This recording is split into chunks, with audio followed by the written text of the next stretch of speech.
I had the coolest job that any electrical engineer could ever have on the ground crew for Solar Impulse 2, the first solar-powered airplane to fly around the world only using the power of the sun. IEEE USA has given me a competitive edge because of their support system. It is so much easier doing something and being out of your comfort zone when you have someone there saying, "You got this." IEEE USA is more than just a network. It's a family.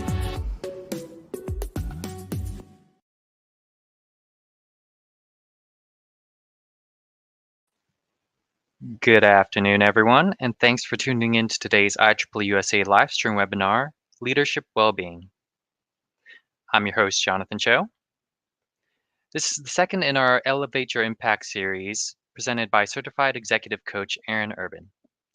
For more information on our previous one, as well as the upcoming one in the series, you can check them out through the link we've provided in the screen below. Give me one second.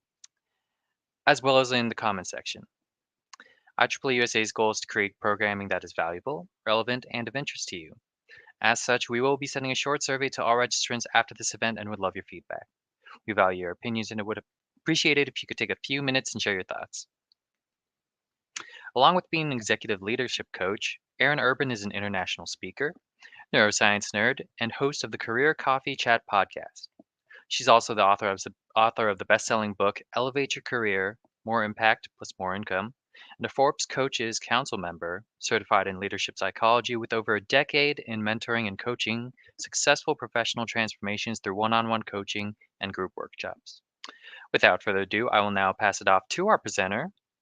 Welcome, Erin. Glad you could join us again today. I'm glad to be here and welcome everyone. Good morning, good afternoon, and good evening, no matter where you are tuning in from around the world.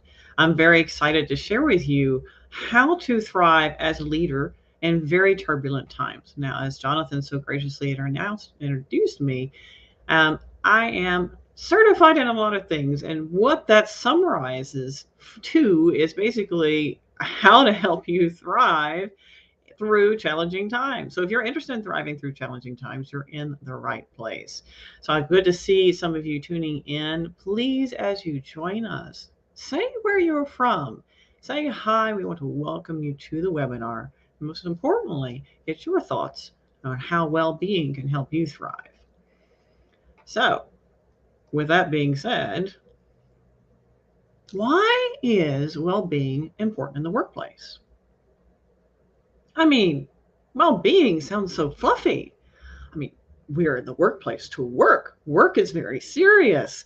We're adults, clearly. So we need to be serious about our work in the workplace. So why is well-being such a hot topic? Well, as you put your comments in the chat, I will share with you that everyone I have spoken with over the last several months has just been feeling a little not enthusiastic, not necessarily motivated. We've heard the term quiet quitting. That's become very common and perhaps a little mislabeled as well. So why is well-being important to the workplace in your opinion? I'd love to hear from you, because what we're seeing right now is people are more disengaged than they ever were, even pre-pandemic. So let's see, we have some people tuning in from around the world. Great to see you. Millersville, Maryland, Washington, D.C., Atlanta, Dayton, Ohio, Houston. Woohoo! Shout out for Houston. Good to see y'all tuning in. But I'd love to hear from you. Why is well-being important in your opinion? Why do you think it matters? Seattle, Washington, morale is very important, says someone from App Math Fizz. Randall Smith says, greetings from Tampa, Florida. I know a Randall Smith. He's in Washington, D.C. So unless you're the same guy on vacation. So great to see you all tuning in. But what I'm hearing now from all the professionals I'm coaching is that well-being is absolutely non-negotiable, particularly in this never normal time that we're in. So why is that? And why is well-being such top of mind? And also, why are people not necessarily as engaged as they once were in the workplace? Well, I don't know if you've noticed, but we've gone through a lot of change in the past several years. a lot of tremendous and turbulent times over the last almost 3 years. In fact, a lot of people liken this time to what they call unprecedented times and constant compounding, unrelenting, and sometimes unwelcome change. And with that being said, this hustle and grind culture that we've been kind of shackled to for many generations just really doesn't work in the times that we're living in right now. So fundamentally, that's one reason why we're seeing things like quiet quitting, which I feel is mislabeled, and the importance of well-being holistically, not just in the workplace. Now, also, I'd like to share with you that well-being is a little mislabeled, to be honest. So we'll discover more about why I say that and how, most importantly, it's easy to have a well-being strategy and why it's so critical for you as a thriving professional now more than ever. Someone else said, if morale is low, production is low. That's right. If morale is low, production is low. And I have to share a story to share with you about that as well. Now, this may shock you a little bit. Focusing on well-being can actually make you smarter and a better leader. Plus, happier, healthier, more productive, as someone already mentioned, promoted more easily. It leads teams easier. You make better decisions. What we're seeing is, and one of the reasons why we call this leadership well-being, is because leaders set the tone, if you will, for the organization. And this is a quote from one of my clients several months ago when we were talking about her well-being strategy or the lack thereof. She said, well, at my level, I just really don't think I feel like I have the luxury of time.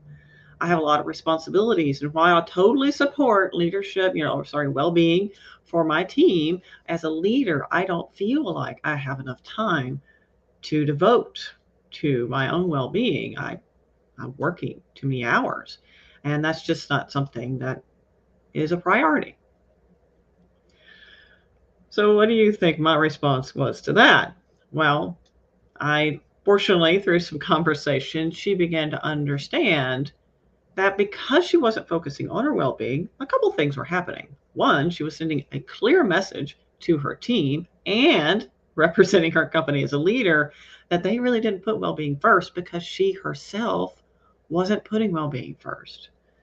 So if you're a leader or in a position of influence, if you don't put your own well-being first, you're saying it's not okay for your team to do the same. Even though you may be speaking that language, you're not walking the talk. And that's what people pay attention to. Your actions speak louder than your words. Of course, we've heard that many times, but it's very true. Your team and your company will model your behavior, whether they realize it or not. So if you're experiencing attrition issues, some retention issues, well, chances are well-being isn't necessarily a strategy that you've actually demonstrated through your actions. Another true story, I wish I could make this one up, is there is a company who will remain unnamed.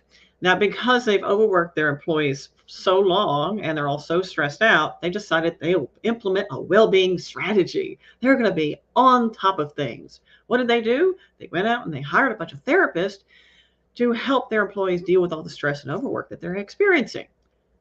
But they're not really doing anything about the stress and overwork. I wish I could make these things up, but I'm just not.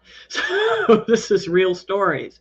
So well-being is critical, not only for leaders, but for everybody, even if you're not a titled leader. I argue to say that everybody's a leader, and the hardest person to lead is yourself. We have a lot of myths about well-being and why it matters or not. But here's the deal. A well-being strategy is not about doing more to accomplish real results. Is that okay with you? It's now more than ever, it's critical to actually do less to achieve more, right? So my big next question for you is, when was the last time you had fun at work? Pop it in the chat if you feel comfortable. When was the last time you actually had fun at work? I'd love to hear from you. When that was, when you actually felt like you were able to let, your hair down, and it was American term, just cut loose, have fun, be a little silly, play, joke, what have you. When was the last time you had fun at work? And the reason I bring this up is last night I actually had a conversation with my dad. I'm very proud of my dad. He's living a more balanced life now. And he shared with me that customers will actually drive out of their way to go to his store because the team there has more fun and it's a more engaging place to work. And they just like being there because the environment is so much more friendly and open than other stores. And as a result, the store he works at is actually making way more revenue than any of the surrounding stores in the entire region. So this got me thinking. I asked myself, well, what do y'all do? I mean, y'all, yes, it's a Texas term. Well, what are you doing in the work? What are you doing in the workplace? What's different? What stands out? He goes, oh, well, we laugh and we joke. We cut up a little bit. We don't take ourselves too seriously. We're really friendly with our customers. We actually have real conversations with them. We take time to do that because we feel comfortable that we are in a safe environment to do so. And our managers are very supportive and they're fun to be around and fun to work with as well. Fun. Isn't that so interesting? So I shared a post on social media, on LinkedIn, just today, in fact, that said adulting is overrated. This may be an unpopular opinion, but I feel like adulting can actually make us a little unfun. We're way too serious. We take life too serious. We put too many responsibilities on ourselves. We're not allowing ourselves to play a little bit. Just be silly and have fun. Let's see, some of you shared here. Good morale makes you more efficient. Yes, we mentioned that. Week before last, Talina said she celebrated National Customer Service Week. Great, Talina. But what do y'all do? Did you have fun? Jeff says, hey, 8 months ago, he had fun at work. Randall's mentioned the last time I remember was our monthly birthday luncheon. Right. So we don't really make fun a priority. And by not making fun a priority, it actually could negatively impact the income and the morale and how you feel at work. Because at the end of the day, life is a collection of feelings. So thinking about how you want to feel at work is probably not serious and overly responsible, overwhelmed, burned out, stressed, more than likely. So with that being said, this is what I call the zone of genius, because when you're in your zone of genius, you're more likely to be able to access that play side of you, the more fun part of your brain. That leads into creativity, innovation, and actually higher morale and happiness. You feel at the core a safe place for you to actually access your full potential. Because when you're feeling not in a safe place, you're not actually able to access your quote unquote zone of genius or where you thrive and operate at your highest level. Another core part of being in a zone of genius is your well-being. Of course, here highlighted and exactly what we'll be talking about today. Your well-being is central to thriving in your zone of genius. And with that being said, we're going to have a train thriving through this presentation. So let me know if any of y'all have experienced a train in your childhood or in the workplace or in the middle of a presentation like this one. There he goes. So in your zone of genius, really focusing on that core element of well-being is critical, because without that clarity, you literally are not able to unlock your full potential. Make sense? I study success and have studied success for years, and I found people are much happier and healthier, more productive when they're operating from this zone, and you're aligned with your true north. A lot of people go through their entire work life feeling misaligned with what they do and who they're doing it for. Who wants to be that way? No one, right? But let me know if this sounds familiar. How many of you feel like you have too many tabs open in your brain? I know that feeling. In fact, over the last several years, I've had that feeling many, many times. As many things that we've had to do, had to juggle, and had to absorb in our personal and professional lives. All the changes, the constant uncertainty, the differences in norms. Now we have new norms, new ways of being, new expectations. Are we hybrid or remote? Are we both? What does that look like? And then also, what's going on in the world? Is there a lot of stress and uncertainty? So with this going on and as many things as life demands of us, it's not probably uncommon if you're feeling like you're drinking through a fire hose. Yes, we all are drinking through a fire hose. It's a tremendously challenging time. Someone shared that I like to tell a lot of rotten jokes to my team. That's funny. And someone else said, yes, definitely, I can relate to this. Absolutely. But what is driving this feeling? I mentioned some of that already, but what is driving this overwhelmed feeling? Well, constant compounding change. In fact, as a result, people's capacity to accept more change has been reduced. It's almost like we're on a treadmill set on high and we can't get off. In fact, Ray Kurzweil, the director of engineering at Google and the chancellor of the Singularity University, he suggests that the 21st century will be the equivalent of 20,000 years at today's progress. 20,000 years of progress at today's rate. So in 100 years, 20,000 years of innovation, creativity, new things, 20,000 years of change. Ugh. McKinsey and Company estimates that the rate of change is happening at roughly 10 times faster, 300 times the scale than it used to, and roughly 3,000 times the impact than it has been in the past. So change is just extraordinarily, enormously, more than I can even articulate, obviously, impacting us on the physical and mental level. We're in the middle of constant compounding change. In fact, if you look over human history, the first 20 years or so in a new century, typically humanity undergoes some sort of traumatic or massive change event. Sometimes these are accompanied by wars, and unfortunately, this one isn't much different.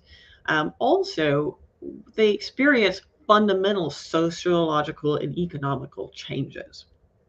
Well, we're also seeing that, but what's additional with this change is a fundamental personal shift, a personal change. We're seeing now more than ever, people are getting more introspective, trying to understand what their zone of genius is, how they can thrive, and what they're put on this planet to do, and how can they impact the world. We're seeing that more than ever.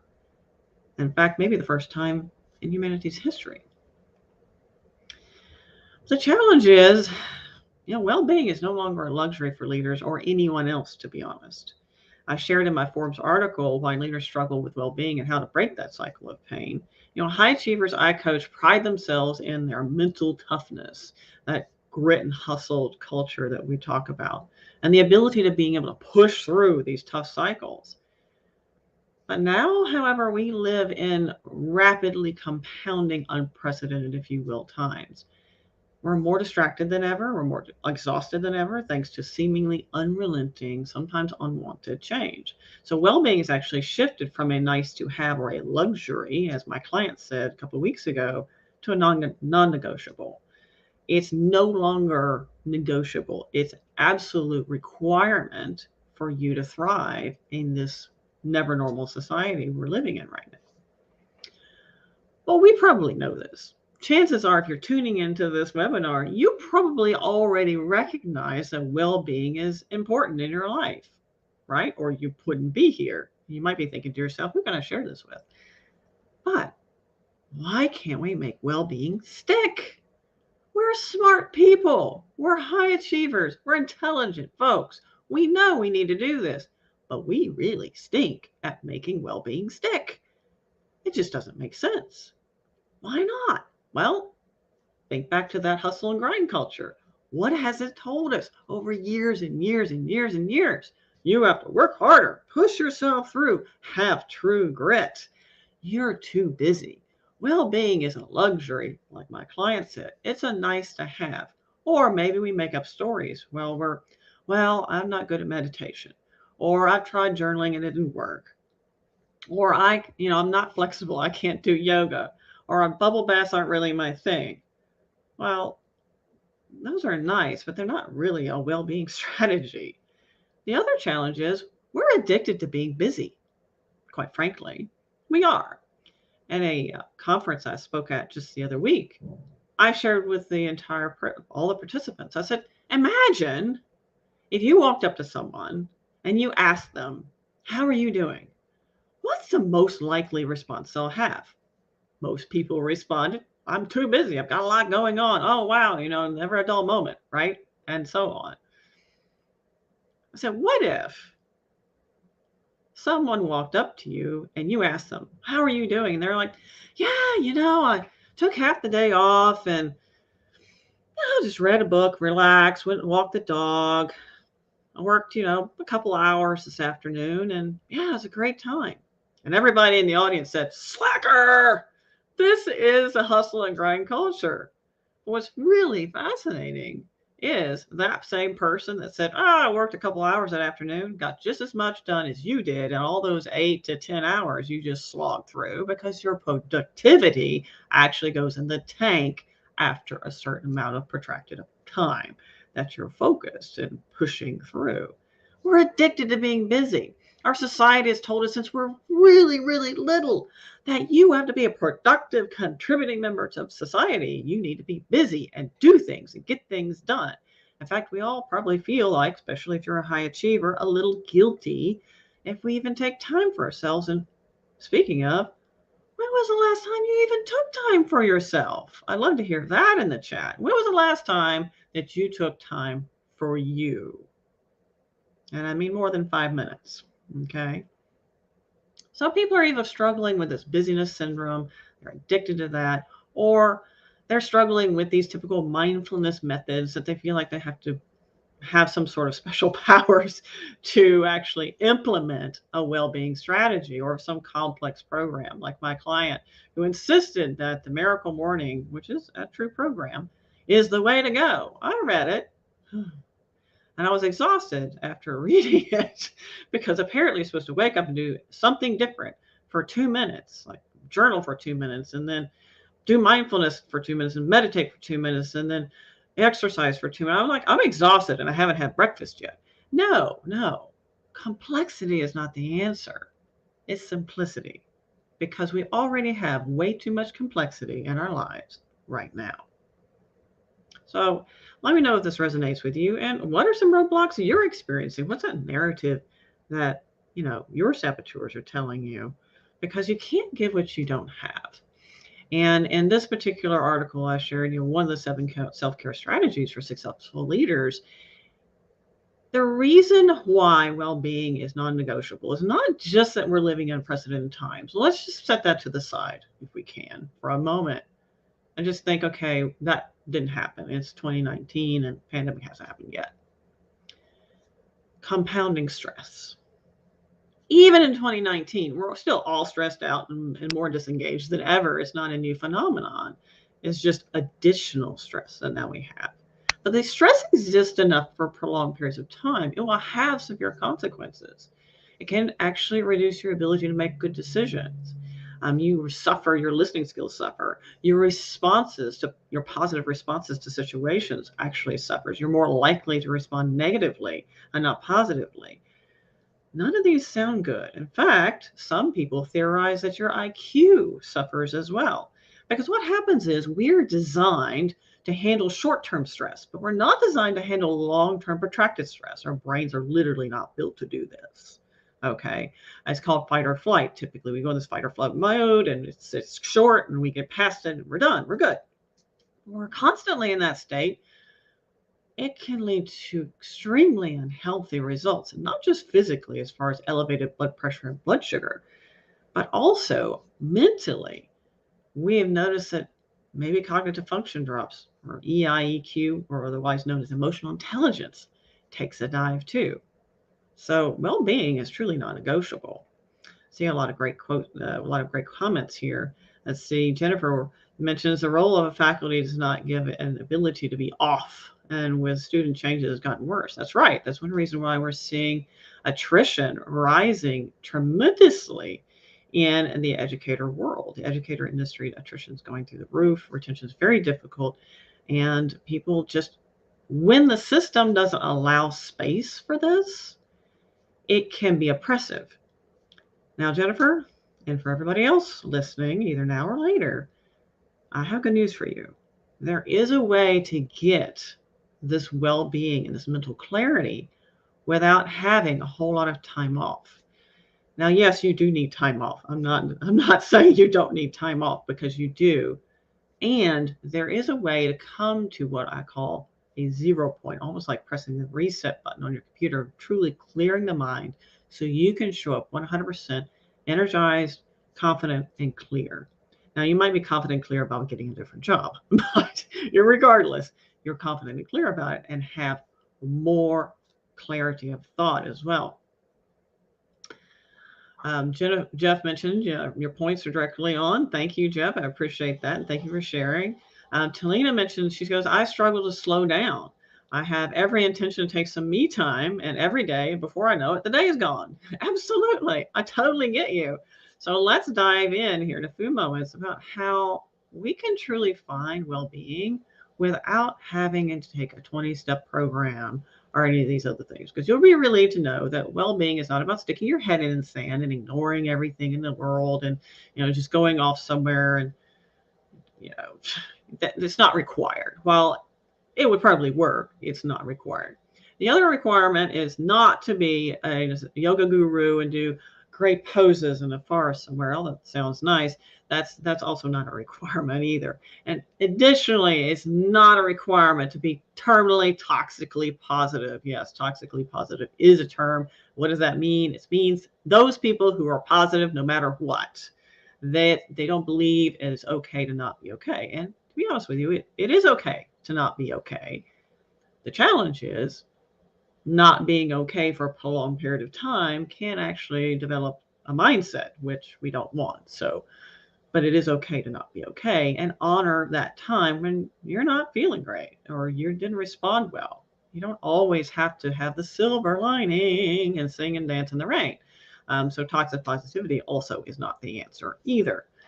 Let's talk about how you can empower yourself and your teams, even through turbulent times. Now, as my client, Stephen Fine, mentioned, he said the first step to any sort of improvement cycle truly is self-awareness. And he's right. And he certainly made this, applied this very well in his journey, made this happen, because now he's well above where he was and promoted to next to second in line to the top of his business unit in his company. So good for him. But he realized that self-awareness is first through working with me, and he's right. So to give you an idea of what that looks like, because a lot of people talk about well-being and self-awareness and self-care, blah, blah, blah. They throw out these terms, but they don't really help you understand why. Well, without going to a lot of neuroscience, basically from the social impact perspective, a personal and social impact perspective, is self-awareness first is critical. So with well-being comes an elevated sense of self-awareness. And the reason that's important is because then it drives a mindset, which then drives the behavior that drives the impact and the actions or the influence that you want, if that makes sense. Because all true change starts inside. So the first step towards creating awareness and in well-being facilitates that, has much more of a ripple effect. And with that being said, let's talk about some easy, and I mean easy, very consumable strategies you can put, and it works in your day and works for everybody. And you don't need to talk to a therapist, although if you do need to talk to a therapist, please do so. I'm not saying you don't, but it's not required as a part of this program. So in order to create more clarity and confidence, these are 3 tiny habits I recommend for you and anyone else, whether you be a leader or anyone. And the reason I picked these 3 is this. We've done a lot of research around what works for everyone. You've heard of journaling, right? I love to write, and I'm terrible at journaling. I don't know why. It just doesn't work for me. So well-being strategy and self-care and those sorts of things are very personal. It's like an exercise program. One size does not fit all. And with that being said, there are a few strategies that literally do work for everyone. One of them is practicing the art of the pause. I have been coaching this and training on this for years, and it's so simple. A lot of us feel like we don't have time. Like Talina mentioned earlier, I don't have time. The day is just gone. I mean, it gets to 5, 6 o'clock in the afternoon. Poof, where did it go? I get you. And by the way, along with self-awareness becomes intent and being very intentional about taking these micro breaks throughout the day. Now, they only take 5, maybe 10 minutes, which is actually not a lot of time. Now, your brain, your saboteurs in your brain will tell you, you don't have that time. Oh my gosh, I don't have 5 to 10 minutes. Yes, you do have 5 to 10 minutes. You do.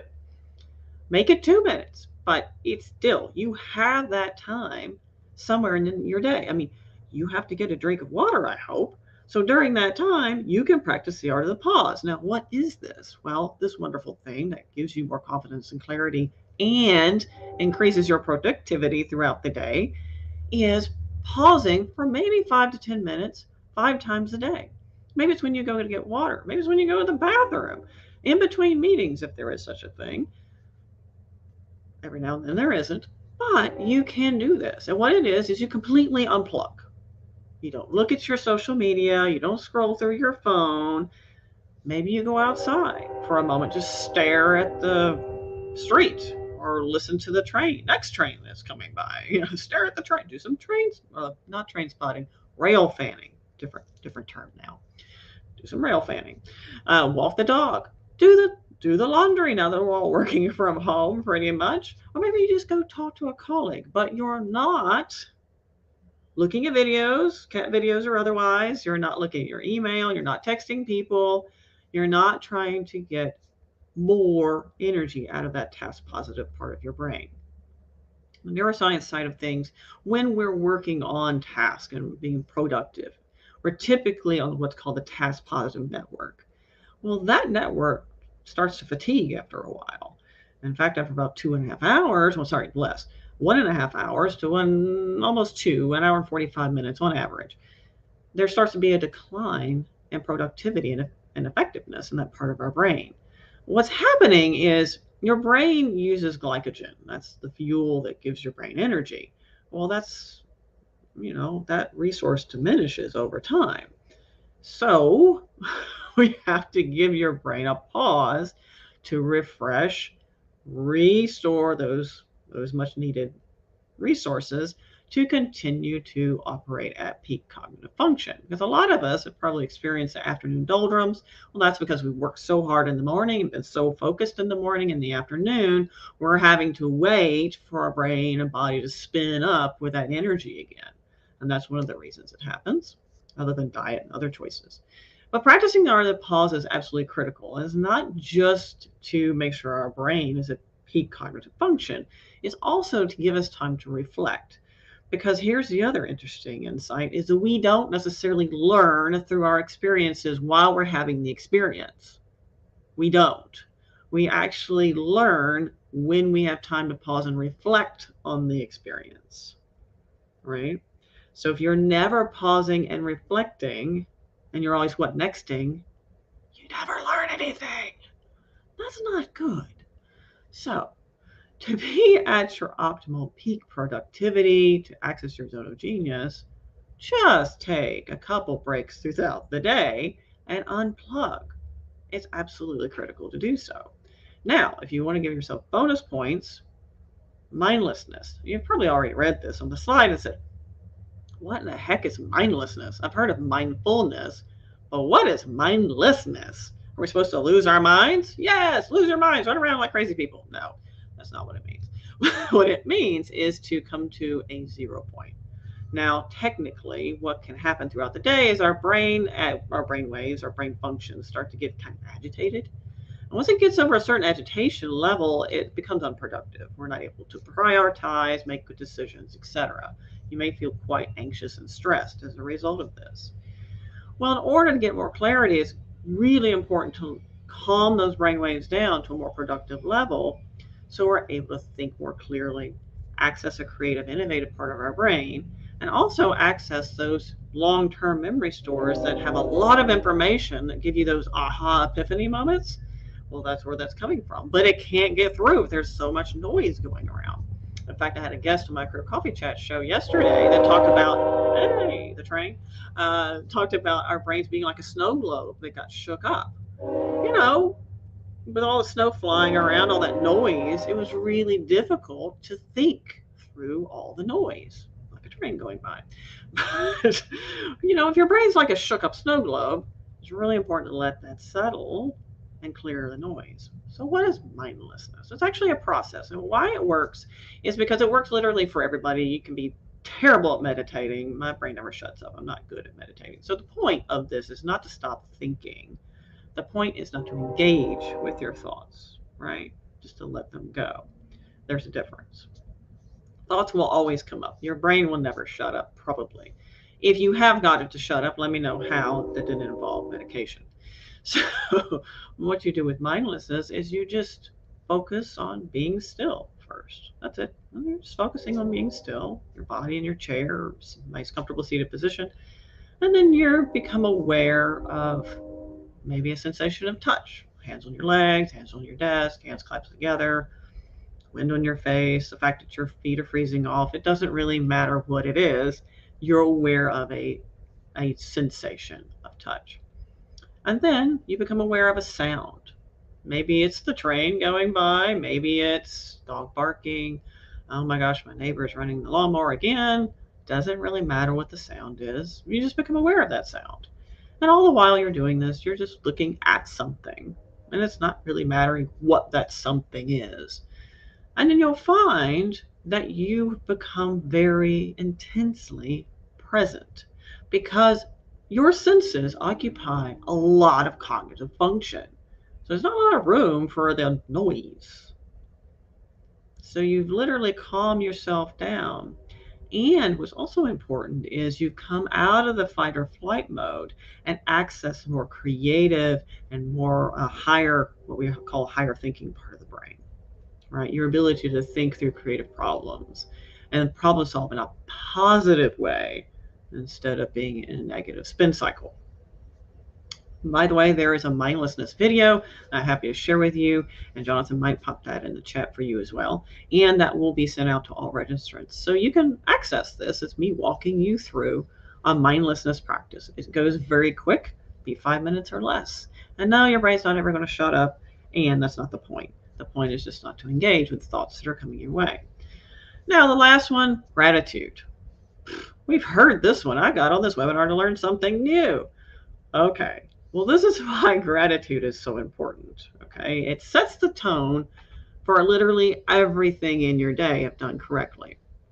Now, this is why this is important. We have a lot more impact than we recognize in our world. You, my friends, are extremely powerful beings, yet we have no idea of any of this. We have no idea of our impact and how much we alter every single experience in our day. This is why gratitude is so important. Your brain receives around 11 million bits of information per second. Yes, 11 million bits of information per second. That's what your brain is experiencing holistically. How many of those bits do you think we actually process? A lot of people said 1%. Oh man, that would be great. If we could actually process 1% of 11 million, that would be fantastic. No, our brains only process between 4 to 14 bits of information per second. Not 14,000, not 12,000, not 5,000. 5 to 12 bits. That's it. That's a big delta. There's a lot of filtering going on. There are some people who are born without this filter, and they literally have to live in controlled environments where very little input is being given to them because they cannot filter it, and it's information overload. So what your brain is doing is trying to protect you from all of the massive amounts of information it's receiving. But how does it choose what to filter and what not to filter? Well, it's based on what you're focused on, my friends. What you're focused on determines what your brain filters and what it doesn't filter. Yes, things like mindset, perspective, expectations, etc., even your mood that day, will influence what your brain says, hey, pay attention to this. For example, if you've ever been in the market for a new car or recently bought one or know somebody who talked to you about buying one, suddenly you see that vehicle everywhere, it's not because more Toyota Camrys have been produced, although there's a lot of them. It's because that's what your brain is focused on at the moment. I own a Toyota 4Runner. I see them everywhere, right? Because that's what my brain is focused on. Literally, your expectations about life is what you will experience.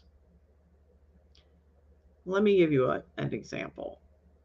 One of my clients, when we first started working together, she was convinced that she was not worthy of a promotion. She was not worthy of this leadership position, even though that's what she truly wanted. She had a belief structure that this was not something that was going to be available to her. So as we started working together, it became quite clear that actually this leadership position was available to her. She just literally could not even see it. Because of this particular coach-client relationship, I did have access to some interviews with her colleagues as well. And her colleagues reported in their feedback that, yes, actually, it's right here available to her, but she's not seeing it. To oversummarize, she couldn't see it, my friends, because her belief system, her mindset, her expectations told her that she wasn't good enough. That would never be available to her. So she couldn't see it. It wasn't a part of her reality. And I've seen similar situations happen before. I've seen someone sabotage a relationship with someone who could give them opportunities to thrive and rise above their current circumstances, which is what they so desperately wanted. But their belief system told them that they weren't good enough. So this is one reason why it's really important to have a gratitude practice. Why is this? Well, gratitude sets the tone, the focus for what you're going to experience. So let's just say we have an option. We wake up that morning, we have an option. We can take the blue pill or the red pill. We're in Matrix. Oh my gosh. So if you take one pill, let's just say the red pill, because I've forgotten which one was which at this point in Matrix. When you take the red pill, then you're going to see life in a glass half empty kind of way. That you're going to see everything that's wrong and all of the opportunities that have to be fixed and all these problems. You take the blue pill and you focus on things that are more positive. You can see opportunities, and even though things might not be perfect, you can see a way through things.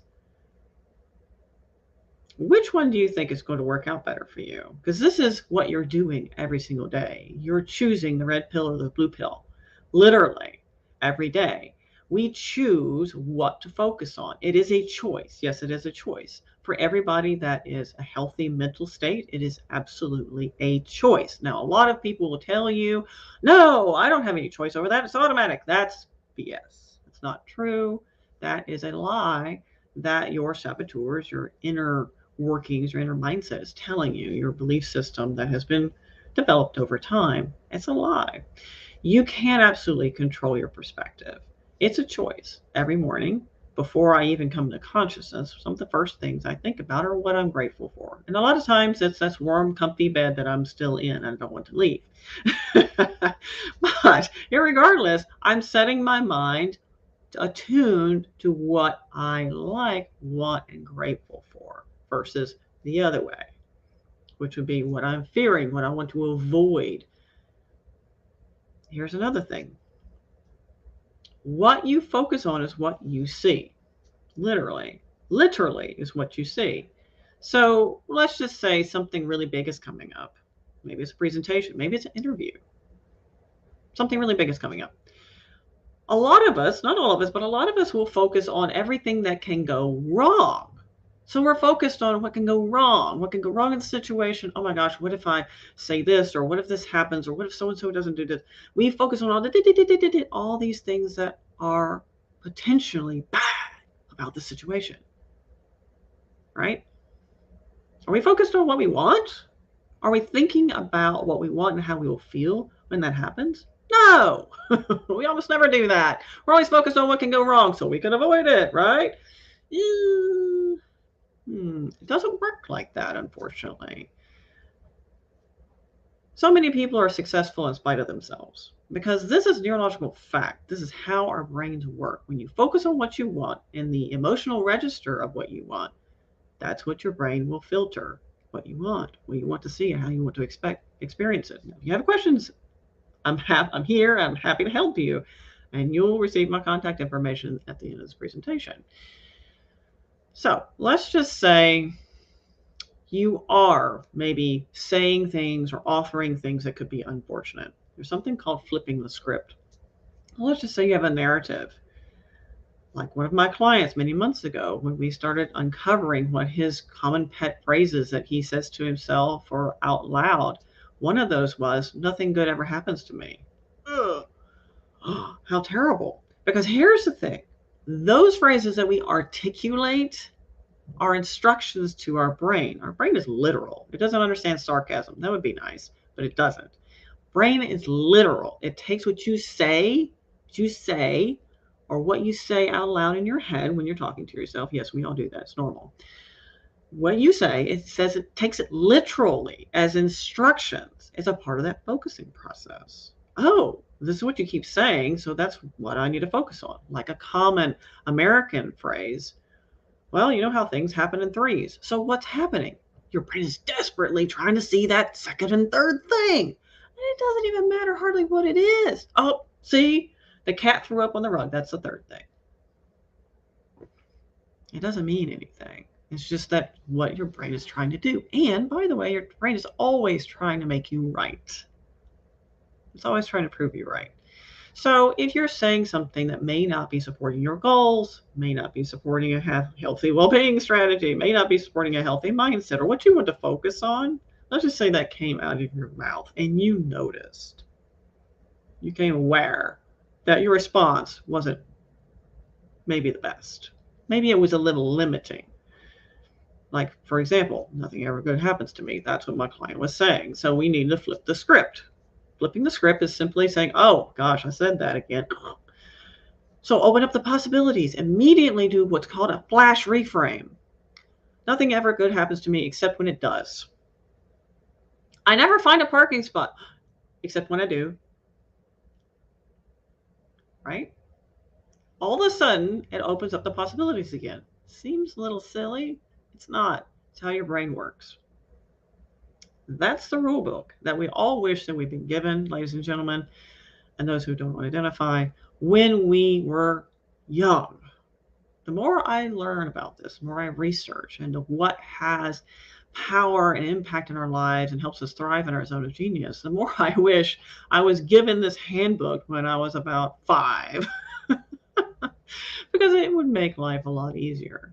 So hopefully this has been helpful for you to understand that, first of all, to access your zone of genius and thrive and focus on a well-being strategy that works, it doesn't take a lot of time to do. It's embarrassingly simple to do.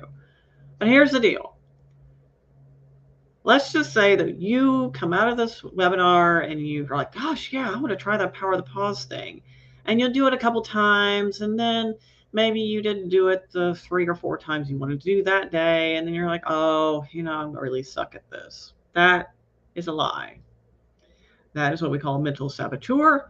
And it's trying to sabotage you into being the way you were always, because that's when it has power over you, right? That's when that narrative can thrive. That narrative's been in your brain for a really long time, and it can thrive if you don't kick it to the curb. So, persist. No one has ever had a perfect well-being strategy. I don't. And I coach in this stuff. You're a human being. Of course it won't be perfect. The point here is to just be aware and be present when you can. And all of these that I've shared with you are so simple. Practicing the art of the pause, mindlessness, just pushing that reset button on your brain so you can dump the cache, so you can clear the noise, so you can think clearly, because you cannot access your zone of genius. You can't access your full potential until you do.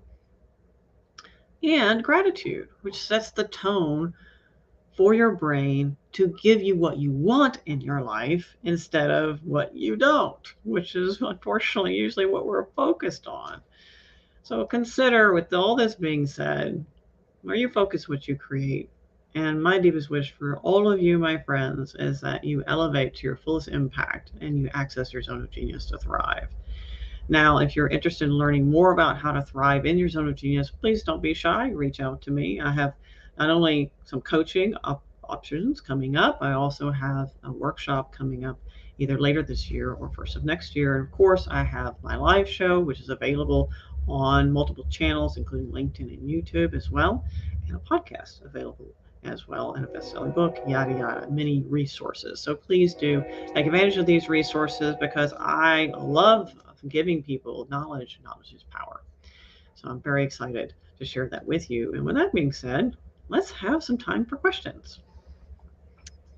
Fantastic. Thank you so much, Sharon. Great presentation. Folks, we will now open up the floor for questions from our audience. Go ahead and ask your questions in the comment section and we'll load them onto the stream for Aaron to answer. Aaron, while we're waiting on our audience to send in their questions, I do have a couple that I'd like to ask you as well.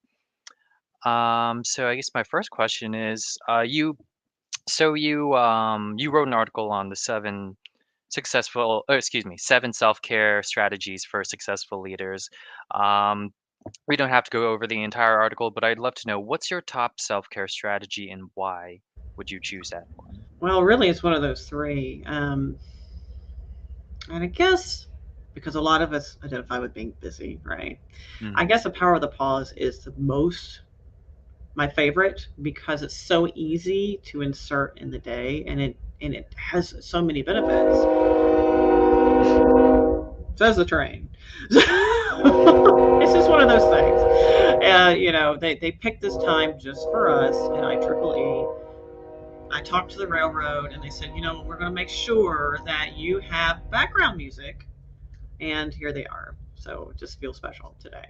But yes, practicing the art of the pause is tremendous because it's so simple and so easy to do and easy to insert during your day.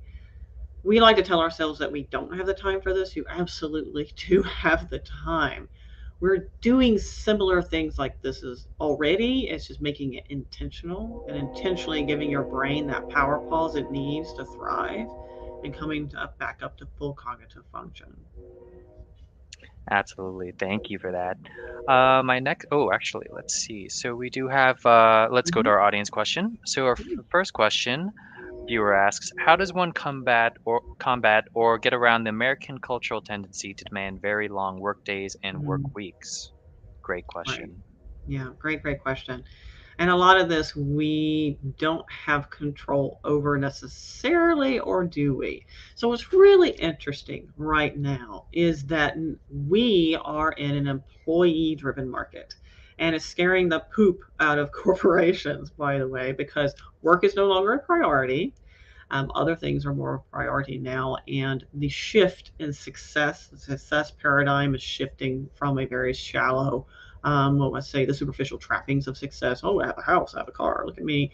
That's not what people are saying success is anymore. It's happiness and freedom more so than anything else. So we're seeing tremendous shifts in the workplace. So to extrapolate in the future of work, this has to shift. It has to. Employers are really not given a choice to make this, I would have to say, slavery culture continue because we are in a very much of a hustle and grind culture. It didn't work. We put up with it for a really long time, and that is changing. It absolutely is changing. So just be patient, my friends, and you can set boundaries. You can set boundaries more now than you could, I would have to say, pre 2020. And cite, simply I'm focusing on my well-being and my health. And because it is an employee-driven market, still we can do this with more luxury than we could before. With that being said, use wisely, right? And so yes, I hear you, and it is changing. So that's a really good thing to see. Keith mentions he loves the train. Thank you. I did it just for you.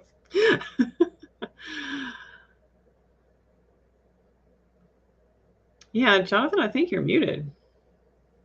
Thank you. Sorry, I No, meant that's to I okay. meant to echo that. It was planned. It was planned. It was totally fine. The Yes, yeah. we did that on purpose. Um, So this next question, how Mhm. does one deal with toxic managers who are demanding and outrageous? They hurt well-being. Some of these individuals are mentally ill and drive off the best staff. Well, I try to reserve judgment on mentally ill because that does take an actual psychological evaluation. Hmm. And I hear you. That is also changing. So, trying to summarize this information. So we did some research and found that one of the biggest drivers in the Great Resignation, for example, has been leadership and specifically toxic cultures, because we know leadership sets the tone for the culture. And if the leader is establishing a behavior pattern that is quote unquote toxic, it creates a huge retention problem. People are aware of it, and it is shifting. Like any change, it's not necessarily a snap your fingers and overnight. We would love for that to wave a magic wand and just fix it. It will take a little time for this to shift. So in the future of work, toxic culture won't be tolerated. I mean, maybe some companies will still continue to limp by. I'm not sure how, because it truly is. The people have spoken, if you will, and this is no longer going to be put up with. In the interim, we'll still have these types of challenging situations. So you asked me, how does one deal with it? Well, as a coach, I would have to ask you, why do you feel like you do?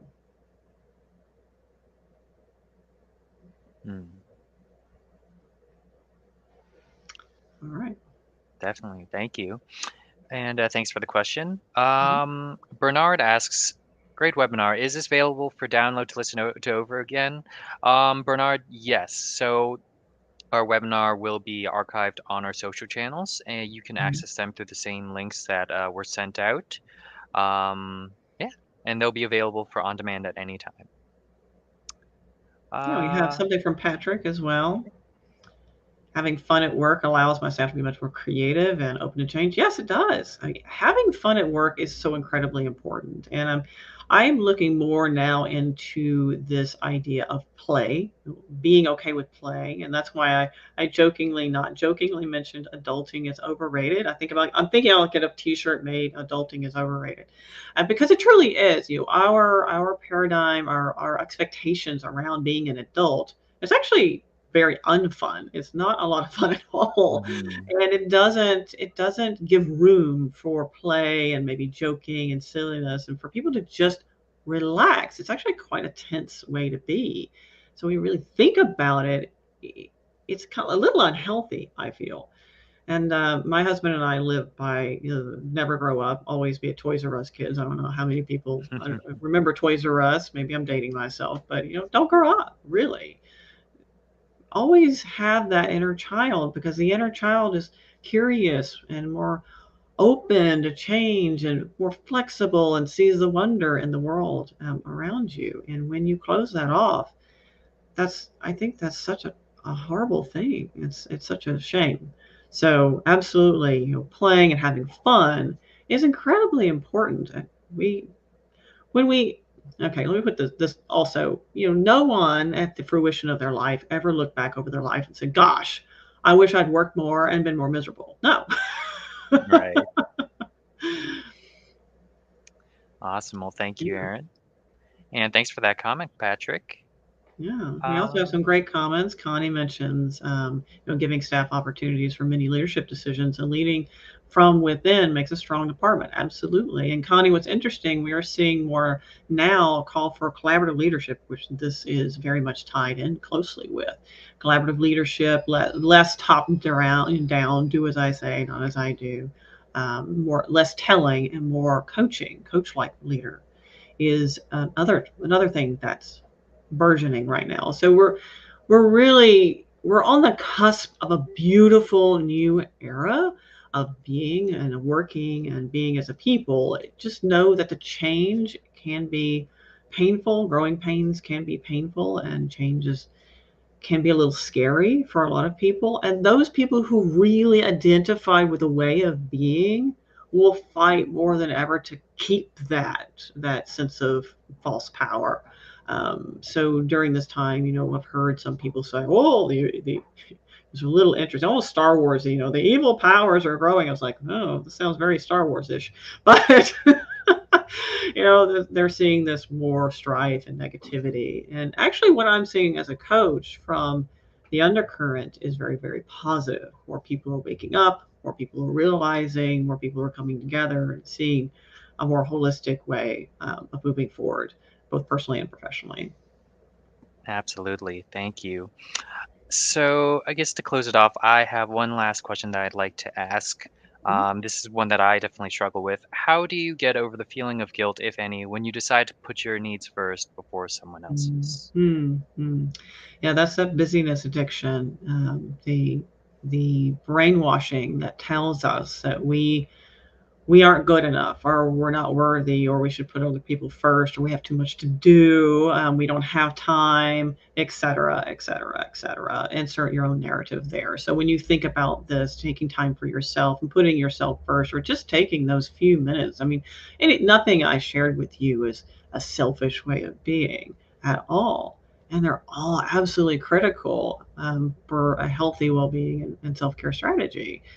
And most importantly, they're also incredibly important to elevate your impact in your workplace and in your personal life as well. I mean, it's a holistic 360-degree approach.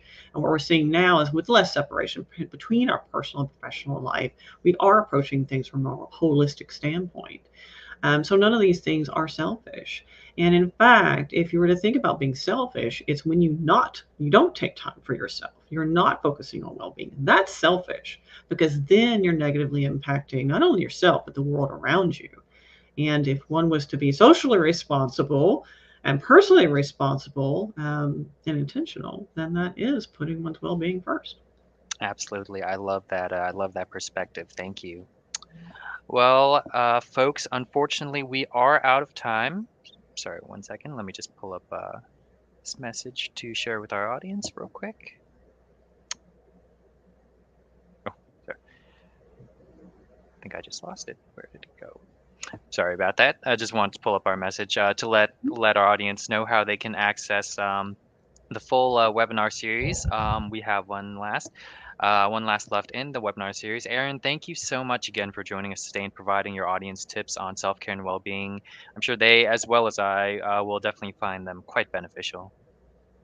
Thank you so much, Jonathan. And my friends, it's so good to see all of you tuning in from around the world and from around the US. And I am hoping that if you like, share this with those that are in your network that feel like can benefit from these words and these tiny habits, because they make tremendous difference in our outcomes in life. It's been a pleasure. Definitely, definitely. Oh, I do want to highlight this one comment from Mhm. Connie. Put on your oxygen mask and then help those around you. I love That's it. definitely something most people will hear, especially on a plane. Thank you for that, and thank you to our audience for attending today's live stream webinar and sending in your great comments. As mentioned at the beginning of the webinar, we will be sending a short survey as well as the links provided in today's presentation to all registrants after this event, and would love your feedback. Our third and final webinar in the Elevate Your Impact series by Erin Urban will be on Wednesday, November 2nd at 2 p.m. Eastern. The registration link has been provided below and in the comment section. Please don't forget to share, like, and subscribe to our channels on social media. Check back daily on future live stream updates. Have a great day, everyone.